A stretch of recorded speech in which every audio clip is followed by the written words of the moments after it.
देखिए कैसे एक बच्चा जो चुपचाप चलता है, ना कोई डायलॉग, ना कोई एक्टिंग, ना ही कोई स्क्रिप्ट, सिर्फ चाल है, और चाल भी ऐसी कि दुनिया दीवानी हो गई। जी हाँ, हम बात कर रहे हैं इस इंडोनेशियन बच्चे की जो सोशल मीडिया पर एक वायरल सेंसेशन बन गया है, रयान अरकनटिका।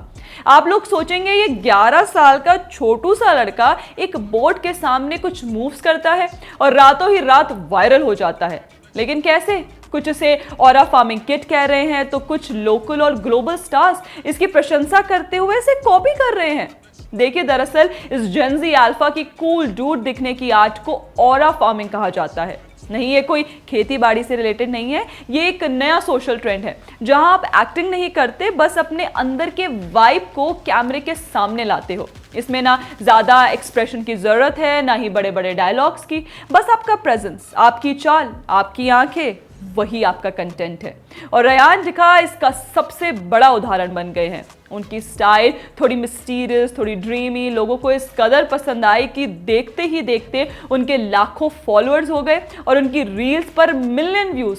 और वैसे भी रयान ना कोई सेलिब्रिटी हैं, ना ही किसी ब्रांड से जुड़े हैं। वे इंडोनेशिया के क्वांतन सिंगिनी रेजेंसी के रहने वाले हैं, जिन्होंने पानी पर चलने वाली एक लॉन्ग रेसिंग बोट पर कुछ मूव्स करके स्वैग को रीडिफाइन कर दिया। बेसिकली ये बच्चा इंडोनेशिया की पुरानी सांस्कृतिक परंपरा पाकू जालुर फेस्टिवल में भाग ले रहा था। ये रियाऊ प्रांत में आयोजित होने वाला एक सदियों पुराना इंडोनेशियाई बोट रेस उत्सव है।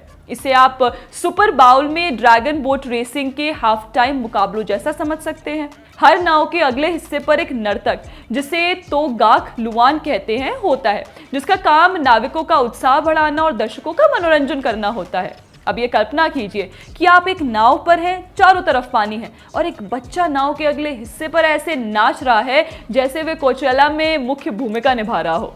तो ये बच्चा भी कैजुअली कुछ वैसे ही अपने कोरियोग्राफ्ड स्टेप्स अपनी बोट को प्रोत्साहन देने के लिए कर रहा था। लेकिन उसे क्या पता था कि उसके ये मूव्स एक इंटरनेशनल डांस ट्रेंड बन जाएंगे। वैसे इस ट्रेंड ने 2024 में गति पकड़नी शुरू कर दी थी। हवा से उड़ते बालों वाले एनिमे पात्रों और धीमी गति में पलके झपकाने वाले के पॉप आइडल्स भी इसी के कुछ और उदाहरण हैं। ये वीडियोस में ना फिल्टर्स हैं, ना लाउड म्यूजिक, फिर भी इतनी एंगेजमेंट, क्योंकि वो आपकी अटेंशन को खींचते नहीं, आकर्षित करते हैं। और ये है ऑरा फार्मिंग की ताकत। Basically it's all about the vibes. Ryan के सक्सेस को देखकर अब कई बड़े नाम भी इस ट्रेंड को अपना रहे हैं। अमेरिका से लेकर साउथ कोरिया तक इन्फ्लुएंसर्स और सेलिब्रिटीज अब अपने पर्सनल रील्स में ज्यादा स्टिल, स्लो और ऑरा सेंट्रिक वीडियोस डाल रहे हैं। ये देखिए, मोटोजीपी स्टार मार्क मार्कस अपनी जश्न को रयान दिखा के मूव्स के साथ सेलिब्रेट कर रहे हैं। Indian celebrity chef Harpal Singh सोखी अपने रेस्टोरेंट स्टाफ के साथ ये ट्रेंड कर रहे हैं। बाकी लोग हॉस्पिटल्स में, स्टेडियम में, बीच में, म्यूजिक कॉन्सर्ट्स में, स्पोर्ट्स प्रैक्टिसेस में, फार्म्स पर, क्लासरूम्स में, बेसिकली हर जगह, हर देश, हर कोने में ये ट्रेंड फैल चुका है। आज की दुनिया तेज है, स्क्रॉल करो, स्वाइप करो, रिएक्ट करो, लेकिन ऐसे में कोई अगर धीरे चलता है, शांत रहता है और सिर्फ आंखों से कनेक्ट करता है तो वो भीड़ से अलग दिखता है।